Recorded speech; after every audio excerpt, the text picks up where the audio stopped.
por lo que se deben buscar ciertas señales en su manera de comportarse. Y para ahondar en este tema vamos a enlazarnos en este momento con la doctora María Antonieta Flores Muñoz.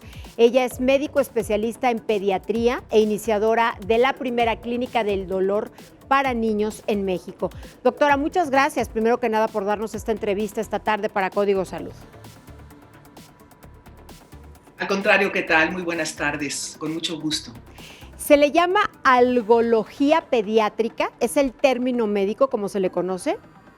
Correcto, es algología pediátrica. Y se preguntarán qué es algología. Sí. Algología es el estudio de algo. Algología viene de la raíz de algia. Por ejemplo, cefalalgia, que es céfalo, cabeza, algia, dolor. Neuralgia, dolor de nervio, inclusive la nostalgia.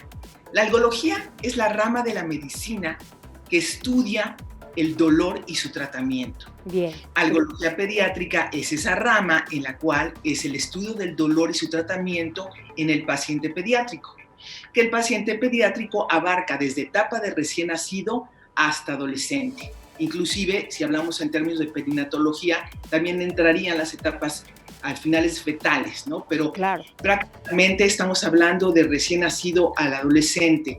La algología va a tratar el dolor, o sea, va a ver cuáles son las causas, por qué le duele por qué puede tener dolor un recién nacido, un escolar, un adolescente, el dolor crónico, el dolor recurrente, claro, el dolor oncológico, el dolor por cáncer. Todo eso es lo que trata la algología pediátrica. Doctora, yo le quiero preguntar cuáles serían los principales instrumentos de evaluación del dolor en los niños.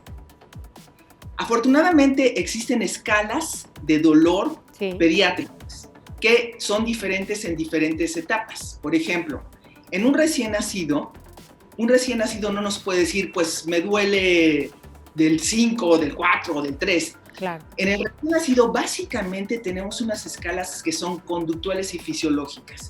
¿Qué quiere decir esto? Conductuales, voy a observar la conducta de ese recién nacido. Por ejemplo, una escala que tenemos, el Neonatal Facial Coding System, que es un sistema de codificación facial, en el cual por medio de las expresiones faciales nos podemos percatar si el bebé tiene o no dolor. ¿Cuáles serían estas expresiones? Por ejemplo, cerrar fuertemente los ojos, asentamiento del surco nasolabial, el fruncimiento del ceño, el llorar, el abrir la boca de una manera importante, claro, el encogiamiento de la lengua. Claro, que hay otras causas por las cuales el niño puede estar llorando, por ejemplo, si tiene frío o tiene hambre. Tenemos otras escalas, como por ejemplo es el Prematuro Infant Pain Profile, en el cual también vamos a ver cuestiones fisiológicas. Por ejemplo, qué tanto baja la saturación de oxígeno, vemos si hay cambios en la presión arterial, en la frecuencia cardíaca. Entonces vemos tanto parámetros fisiológicos y parámetros conductuales. Exacto. Más adelante está el FLAC, que son las siglas de cara, face, legs, arms, cry and consolability. ¿Cómo está su cara? ¿Sí? ¿Qué tal están las piernas? O sea, un bebé que está flexionando las piernas continuamente probablemente tiene una molestia. O está tratando de decir algo, ¿no? Exacto. ¿Y qué tanto se consuela? Inclusive nosotros los adultos decimos, estaba inconsolable, ¿no? Por un sufrimiento. Entonces, la consolabilidad también tiene que ver en esta escala. Tenemos las escalas de caras, sobre todo la escala de caras revisada, en la cual se le muestra a un pequeño, a un niño que ya tiene, digamos, cierto desarrollo, estamos hablando a partir de los 5 años, una serie de caras en las cuales él va a señalar, esta cara no tiene dolor, esta cara muestra cómo tú te sientes. En esta cara este niño no tiene dolor, en esta le duele un poquito más y ya no aguanta. Entonces, estas son las escalas faciales. Ya en el adolescente podemos utilizar la escala verbal numérica, antes la visual numérica, que le enseñamos una serie de números del 1 al 10. Uno es un dolor pequeño, 5 regular, 10 es insoportable. Y la verbal numérica es cuando le preguntan, esto se aplica también en adultos, ¿qué tan fuerte es tu dolor? 1 es un dolor chiquito, 5 regular y 10 es insoportable. ¿Qué tanto es tu dolor? Entonces ya diría a una persona, pues me duele como 5, como 8, como 10, Claro. y nos podemos tratar de la intensidad del dolor que tiene esta persona o este A adolescente. través de esta escala. Ahora, yo le pediría, doctora, si nos puede explicar, nos puede dar el significado de lo que es el umbral del dolor, para que nos quede claro. De acuerdo. El umbral del dolor quiere decir en qué momento voy a responder a un estímulo. La gente confunde de que un umbral pequeño, o sea, que un umbral pequeño es que es muy resistente, es todo lo contrario. Sí, nos confundimos. Una persona que tiene un umbral alto al dolor necesita un estímulo más fuerte para que responda ese dolor. Una persona que tiene un umbral bajo al dolor, con un pequeño estímulo va a responder. De hecho, yo les recomiendo este libro que se llama Ahí duele, yo lo escribí, en el cual nos habla de generalidades del dolor, cuando duele la cabeza, cuando duelen las extremidades. Hay un capítulo de evaluación del dolor, qué es el dolor, cuáles son sus causas. Entonces, yo les recomendaría esto. Acá hay algunas escalas que pueden ver ejemplos de escalas para poder apreciar. Entonces, a ver si nos quedó claro. Cuando se dice que una persona tiene un umbral muy alto al dolor, es que aguanta mucho, por así decirlo. Exactamente, aguanta mucho. Una persona de umbral alto aguanta mucho el dolor, una persona de umbral bajo aguanta poco el dolor. Es más sensible. Genéticas, o sea, no todas las personas vamos a resistir igual. Hay personas que aguantan mucho el dolor, otras menos. Entonces, el umbral también tiene que ver con cuestiones genéticas. De hecho, existe una insensibilidad congénita al dolor, que es un dato genético, una enfermedad genética también rara, pero sucede, ¿no? Pero claro. ¿Cuáles son los dolores más comunes en los bebés, en los recién nacidos, doctora? Bueno, hablar de dolor en el recién nacido, pues implica todo un mundo, ¿no?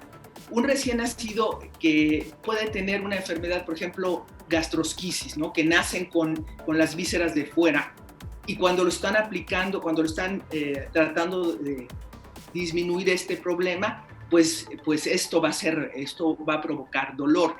Puede tener también dolores por problemas de aumento en cambios en el líquido cefalorraquídeo, cuando tienen también ciertas alteraciones neurológicas. Pueden tener dolor, obviamente hablamos de dolor agudo y dolor crónico. Un recién nacido se somete a muchos dolores. Por ejemplo, en una terapia intensiva, continuamente lo tienen que estar picando para sacar muestras. Y lamentablemente se ha visto que entre mayor número de estímulos dolorosos, van a tener cambios en el desarrollo de su sistema nervioso.